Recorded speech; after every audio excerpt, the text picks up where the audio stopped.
Hello, David McMillan here with something from my past that might be a little useful today. When I was in my early 20s, I smuggled narcotics from Asia. The operation became complex. I had 30 passports, and the couriers, well, they had at least 4 each. They did well. They became rich. But not all of them were quite happy enough or rich enough in their lives. One of them, after she was retired, felt that I should retire too. So to bring that about, she contacted the police and told them everything she knew. Well, the retired courier's plan to have me retired worked well. I was arrested, imprisoned, of course. By the way, everything was taken. People were killed, including those very close to me. My life was a wreck. So 10 years later, when I was released and I went back to work, I decided I should think more closely about the forces lined up against me and who they were, what kind of people, and the way they thought. And that's got some bearing on where we are today. As though I hadn't given any thought at all to what the police might be like, I suppose I was a bit light-hearted about it. I used to play with one, in a sense.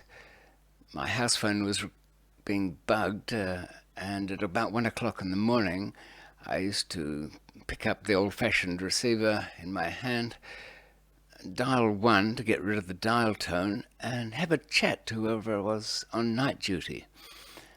I figured it'd be some very low-ranking policeman there, and I used to ask him, though he never answered, I'd talk into the microphone, why do you suppose you got this job, on the night shift, listening to any calls I might make? Why you? When probably, from what I can tell, you're the best in the force. You're the one with the ideas. But people with less than you, they just seem to get ahead. And I do this night after night. I'm sure I sometimes imagined I was hearing a voice down the other end. I might have been wrong and there was nothing to it. Mind you, about a week later, somebody turned up at the house pretending to be a gas repairman, even though I'd reported no fault. He said, as he poked around on my stove, everybody's got their job to do. It's not right that somebody should run somebody down just because they're doing their job. Don't you think? Well, I guess I had my sympathies. And I'm sure he wasn't a gas repairman. It was the shoes that gave it away. Look for that. Somebody can be wearing the right kind of a boiler suit or the right jacket. But if the shoes don't match, check it out again. There were other police who had taken the 2-year investigation and all the wasted money spent pretty hard too. I think there was a Sergeant Bach who supposedly shot himself. There were some troubles with it, but really that would have been personal, wouldn't it? And quite a lot of the police officers, after the 6-month trial, it was a very close-called thing, they retired early with stress. But again, I think that was just something different at play, opportunity for early retirement. But who were my, well, I say enemy, but they were really just the opposition. And the reason I'm breaking these officials down is because I want to know just what they're about. I thought more about these officials as I saw them and how their minds think. And above them, of course, there were superintendents, there were elected officials, there were presidents and prime ministers. And were they just human too? Were they superior? Did they have superior skills? Well, none of us really think so. Just look at 2 of them, and it's alarming, don't you think? Especially now, when they do have something to do. The impossibilia, the adjunta, it is not going to happen, it is more likely that, as I say, I will be reincarnated as an olive, or knocked in a disused fridge, or decapitated by a flying frisbee. Notice how Donald has trouble with new words, plays with them a bit, but he's very good on American states. Well at home there. Pernod Ricard, which is, this is really an example where we're repurposing alcohol. They went out and repurposed their alcohol production capabilities in Arkansas, Kentucky, Texas, and West Virginia to make hand sanitizer.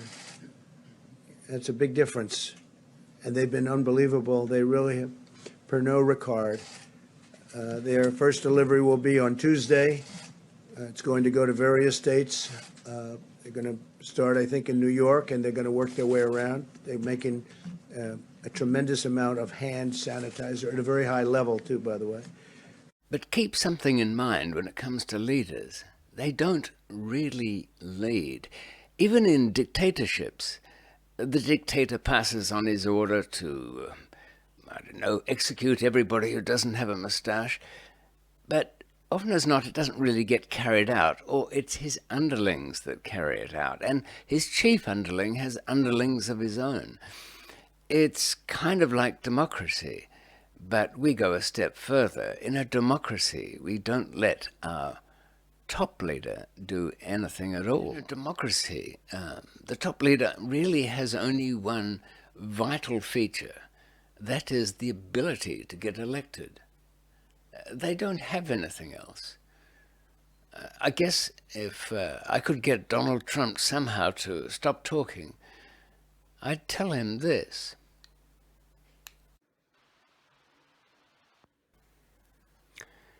Donald, don't say a word. Just stand and listen. You are so very lucky.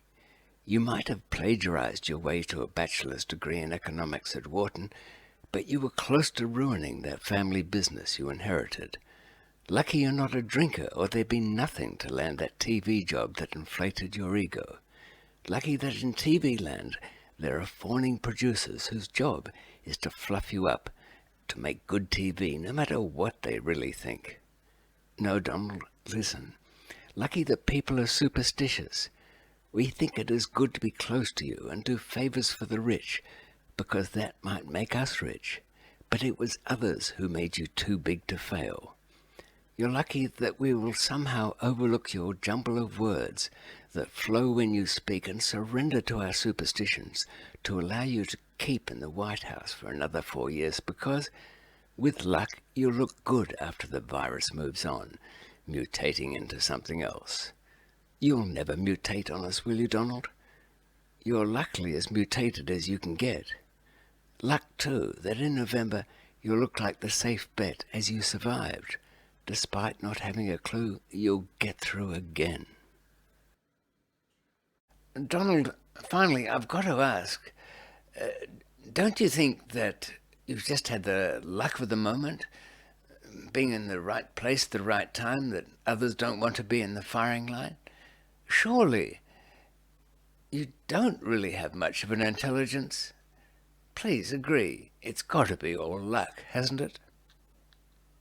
Tiny bit, maybe a little bit, but not much. The other thing to keep in mind about our society is that they're not a real hierarchical series of people giving orders. They're really termite mounds, ant colonies, including all the faulty things that go with that, the termite mounds, dead ends, the ant colonies, gaping holes, the termites' faulty air conditioning. Actually, yes, termites in their mounds do have air conditioning. It's extraordinary. It's is it a collective mind? No, it's a series of little programs that seem to work together, ruthlessly paired into existence by endless deaths of colonies that just didn't work out. They don't know what they're doing. Now, human beings are slightly different. We do seem to know what we're doing. At least we tell each other that. Second thing to remember when it comes to considering the people who order us about is that the part of our brain that does the talking is a separate section. It's an autonomous kind of subroutine in the programming of it, a little department of talking. Some pretty interesting experiments have shown how this works, especially with that surgery that separates the two halves of the brain. It's done for people who suffer with epileptic fits. It was found, but by separating the two halves of their brain, those fits wouldn't take place. There seemed to be a clash of programming that caused them. Now, of course, the two halves could communicate, but interestingly enough, not in the section that did the talking. That seemed to be, I think it's on the right side, though I may be wrong there, but it's in a different department. And the experiment had somebody had this procedure, agreeing to obey commands written on strips of paper. Now, most of the strips of paper were harmless things, not actually commands, but they had agreed to do anything that came up. And so that only the right part of the brain would get the message, the left eye had a patch over it, so that it was only the non-talking part of the brain that could get the message as they flipped through the paper. One of the commands was, get up and leave the room. And the test subjects did exactly that. They stood and left. Now, when asked why they did that, the talking part of the brain said, oh, I just feel like stretching my legs, my back hurts, I need to go out and get a glass of water, or some excuse. But this was an excuse not delivered as a lie. It was though this was genuinely the truth. Now, after the eye patch was taken away and a kind of cross-communication between the two halves of the brain came back, the testers asked why it was they made up this ridiculous story instead of saying, well, you could have told me. I came to the piece of the paper that told me to leave the room, and now I'm leaving the room. And the people who'd had that operation said, part of me knew that, but not the part that was able to tell you about it. I couldn't tell you about it, but I wasn't feeling like I was lying. That part was on its own. So my point in all this is that the talking part of our brains is a separate division. People do it, but it might have nothing to do with our inner core. You can call it the primitive self, but it's not really primitive. But it certainly knows the talking part is somewhere else. Now, getting back to the judgment of officials and leaders. After my long stretch, I applied myself to looking at people's behavior rather than just what they said. It was kind of like turning the sound down on the television and just watching the movements. And this had some application in my smuggling work. In fact, arriving back in Australia once, which has notoriously tough customs, I tuned myself out and noticed something that the officers did. You would be assessed as you were about to walk through and directed to a desk. There were two officers. One would ask you to put your bag up on top of the desk and open it. Now, while one officer looked at you and chatted away about something, trying to get a feel about things, the other one opened the lid of the suitcase, dropped it onto his hand to feel the weight. That way he could tell if there was something a little too heavy in there. Then he would take one object at a time, the rolled up towel, the bag of toiletries, the bottle of duty-free wine, whatever it might be, and move it to the lid side of the bag. Give it a cursory check, because bear in mind they don't have time to take everything apart. They'd only do that with some other information. Now, this is a check where the two officers are going to decide if you're a wrong 'un or not. So as each object passes from one side of your suitcase to the other, it's the second officer who's just chatting to you, who's watching you. Now, when the first handler, we'll call him, lifts up the teddy bear, gives it a sniff and a look and feels its weight, yet puts it on the safe side, the lid side, meaning I've already checked this. The one who's watching your eyes, watching your body language, he notices something. As soon as Teddy got put to the safe side, your shoulders dropped from the tense position. You became more talkative. You had somehow a burden lifted from you. And it would be at that moment he would tap his comrade. Tap him to say that what you just passed over was it, the teddy bear. So here I was, learning the lessons of not listening to the words, but just observing things. And when it comes to our leaders, just observe them and you will realize that they're not actually doing anything. Collectively, things are happening, but more like termites than anything else. So as you wonder, as we are to some extent under threat from disease, though in fact what we're really doing by confining ourselves is freeing the hospitals to keep somebody else alive. If you wonder whether we're in safe hands with leaders, we're not really in their hands. We're in the collective hands of well, it's not a hive mind even, it's just a whole lot of little subroutines. The collective hands that are probably no more skilled than those people who might carry you across a mosh pit from one end to the others while stoned to the gills on ease. Yes, they're all rotten, but they got you to the other side of that pit. And if, as I once did, you wonder, amongst all those hands that are carrying you around, if there's some scheming arch-villain, force of darkness, agency creep that is going to do you harm, remember that they are fallible too. They are just as fumbling. In fact, in that sea of people wishing to do you well and a few wishing to do you harm, there's as much safety in mistakes as there is danger. It is very rare in this world when you get an enemy, a villain, who's absolutely sure of what he does.